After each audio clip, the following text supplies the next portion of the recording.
Hello future doctors, मैं हूं अविनाश और इस वीडियो में हम जानने वाले हैं कि यार हमारे पास अब जो 100 दिन या 100 दिन से थोड़े ही ज्यादा दिन जो बचे हुए हैं एग्जामिनेशन के लिए, उसको मैं कैसे कैपिटलाइज करूं ताकि जो मेरा बायो का एग्जाम है, बायो का सेक्शन है नीट में, उसमें 360 में से मेरा स्कोर 330 340 आ जाए। अब देखो, ये वीडियो मैं स्पेसिफिकली इसलिए बना रहा हूं उन स्टूडेंट्स के लिए जो थोड़ा सा सोच रहे हैं कि यार मेरा फिजिक्स में नंबर थोड़ा सा कम हो सकता है या फिर मेरा केमिस्ट्री में नंबर कम हो सकता है, लेकिन बायो मेरा एक ऐसा सब्जेक्ट है जो कि एक स्ट्रॉन्ग सब्जेक्ट है। तो मैं क्या करूं जिससे मेरा जो स्कोर है 330 340 इस तरीके से आ जाए ताकि जो मैं फिजिक्स में नंबर लूज कर रहा हूं या केमिस्ट्री में मैं वो नंबर लूज कर रहा हूं वो बैलेंस आउट हो जाए। बायो एक इंपॉर्टेंट सब्जेक्ट भी है आपकी नीट प्रिपरेशन के लिए, क्योंकि यहां पे आपको कोई फॉर्मूले याद नहीं करने,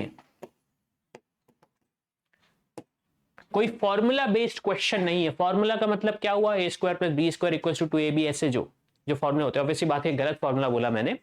तो हमें कोई फॉर्मूले ऐसे याद नहीं करने, हमें कोई थ्योरम्स याद नहीं करनी, हमें कुछ प्रूव नहीं करना, ये सारी चीजें हमें सिर्फ चीजें याद रखनी है, हमें चीजें सिर्फ याद रखनी है। और हमने अपने चैनल पे क्या किया, कम्युनिटी पोस्ट पे डालना चालू कर दिया है वो क्वेश्चंस जो कि बायो रिलेटेड हैं। तो चलो डिस्कस करते हैं स्ट्रैटेजी क्या करनी है। तो यार देखो, सबसे पहले तो one shot lecture for every single chapter. 11th class 12th class जो भी टॉपिक है सिलेबस के अंदर, उसको एक बार अच्छे से लेक्चर ले लो। YouTube पे मिल जाएगा, जो आप कोचिंग जा रहे हो वहां पे मिल जाएगा, ऑनलाइन लर्निंग कर रहे हो वहां पे कर लो। उसको बिल्कुल बैठ के सीखो, समझो क्या पढ़ाना चाह रहे हैं वो टीचर। हर एक चैप्टर की मैं बात कर रहा हूं, ये लास्ट 100 डेज स्ट्रैटेजी की बात कर रहा हूं। बायो इज अबाउट रिटेंशन, दिमाग में कितनी मेमोरी रिटेन करके रख सकते हो आप। तो जितना ज्यादा प्रैक्टिस करोगे रिटेंशन की, जितना ज्यादा उसको सीखोगे, उतना अच्छा रिटेंशन होगा। तो सबसे पहले तो वन शॉट लेक्चर हर चैप्टर का करना है हमें। दूसरी चीज जो हमें करनी है, फिर वो लेक्चर देखने के बाद एनसीईआरटी को गो थ्रू करना है। एनसीईआरटी का एक एक वर्ड हमने पढ़ा होना चाहिए, एक एक वर्ड, जो भी डायग्राम है उसका एक एक वर्ड हमें दिमाग में होना चाहिए। तो एनसीईआरटी और वन शॉट लेक्चर बहुत ज्यादा जरूरी है, बहुत ही ज्यादा जरूरी है। फिर उसके बाद हम क्या करेंगे, उसके बाद हमें एटलीस्ट 100 क्वेश्चन करने हैं चैप्टर वाइज। मैं तो सजेस्ट करता हूं टॉपिक वाइज, लेकिन टॉपिक वाइज थोड़ा सा ज्यादा एग्जैजुरेशन हो जाता है, तो बेटर यह है कि यार हम चैप्टर वाइज कर ले। तो मिनिमम से मिनिमम 100 क्वेश्चंस तो करने ही हैं। फिर उसमें क्या होगा यार, हमारे पास जो मिस्टेक्स आएंगी, जहां पे हमारे नंबर कटेंगे, जहां पे हमारा नंबर -1 होगा, उसको नोट करके रख लो एक अपनी वीक नोट में, और उस पर फिर से फोकस करो, उस पर फिर से फोकस करो। अगेन मैं ये बोल रहा हूं, आपके पास सबसे बढ़िया तरीका ये है, ये तरीका आपका ये नहीं है कि आपको क्या क्या चीजें बनती हैं, आपको सबसे इंपॉर्टेंट चीजें ये है कि आपको क्या क्या चीजें नहीं बनती हैं, क्या क्या चीजें नहीं बनती हैं, तो आपको इस पे फोकस करना है। फिर ये किया, उसके बाद हम क्या करेंगे, क्वेश्चन बैंक को सॉल्व करना चालू करेंगे। क्वेश्चन बैंक क्यों सॉल्व करना है हमें, क्योंकि उसमें मल्टीपल सेट ऑफ क्वेश्चंस मिलते हैं, मल्टीपल रेंज ऑफ क्वेश्चंस मिलते हैं।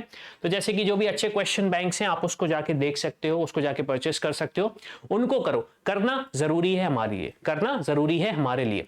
फिर उसके बाद एक वीकली टेस्ट हमें देना पड़ेगा। अब देखो, 100 डेज की अगर मैं बात करूं और उसको 7 से डिवाइड करूं, तो आपके पास ऑन एन एवरेज 14 से 15 वीक्स बचे हुए हैं, 14 से 15 वीक बचे हुए हैं प्रिपरेशन के लिए। तो हमारा क्वेश्चन तैयारी ऐसी रहनी चाहिए कि हम एक वीकली टेस्ट दें, हम एक वीकली टेस्ट दें अपने आप को एनालाइज करने के लिए।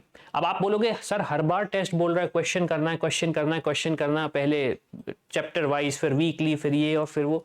क्यों? क्योंकि यार अगेन बायो के साथ चीज ये है कि बायो में आपने अगर एक कंसेप्ट रट लिया अच्छे से, बिल्कुल अच्छे से समझ में आ गया, तो यार 4 नंबर तो आपके पक्के हो गए, 4 नंबर कहीं नहीं जाएंगे। क्यों? क्योंकि वो मेमोरी बेस्ड क्वेश्चंस होते हैं। तो इसीलिए मैं बोल रहा हूं क्वेश्चंस हमें करना बहुत ज्यादा जरूरी है। फिर उसके बाद क्या करना है, once with the entire syllabus give full syllabus mock test. सारे सिलेबस का आपको मॉक टेस्ट देना जरूरी है। क्यों? क्योंकि हमें जो सबसे ज़्यादा इंपॉर्टेंट चीज़ है हमें वो ये नोट करके रखना है कि हमारे पास जो क्वेश्चंस आने वाले हैं उसमें हमें जो 360 में से 330 का जो हम टारगेट कर रहे हैं, 340 का जो टारगेट कर रहे हैं, कितना आने वाला है हमारा? क्या हम उस टाइम लिमिट पे कर पा रहे हैं जो हमारे पास नीट एग्जामिनेशन की टाइम लिमिट है? क्या हम उसमें कर पा रहे हैं? तो ये सारी इंपॉर्टेंट चीजें हमें सोच के रखनी पड़ेगी। तो यार मुझे अब कमेंट करके ये बताओ, मुझे कमेंट करके ये बताओ कि बायो में जो 360 नंबर का क्वेश्चंस आते हैं उसमें से आप कितना स्कोर टारगेट कर रहे हो? आपको क्या लगता है कितने नंबर आपके आ जाएंगे नीट एग्जामिनेशन में? टाइप करो यार, 310 टाइप करो, 340 टाइप करो, 360 टाइप करो, बताओ, शो करो, अपने आप को भी एक कमिटमेंट दो कि यार मैं इतने नंबर लाने की कोशिश कर रहा हूं। और नीट एग्जामिनेशन के बाद काउंसलिंग रिलेटेड जो भी गाइडेंस चाहिए, जो भी हेल्प चाहिए, उसके लिए आप हमारी टीम को रीच आउट करो, हमारे एक्सपर्ट से बात करो। सारी लिंक आपको हमारे पिन कमेंट में मिल जाएगी। तो इसी के साथ मैं हूं अविनाश, मेरा काम है रास्ता दिखाना, उस पर चलना आपका काम है। I hope you like this video. For more such videos, keep watching our channel and do not forget to like, share and subscribe.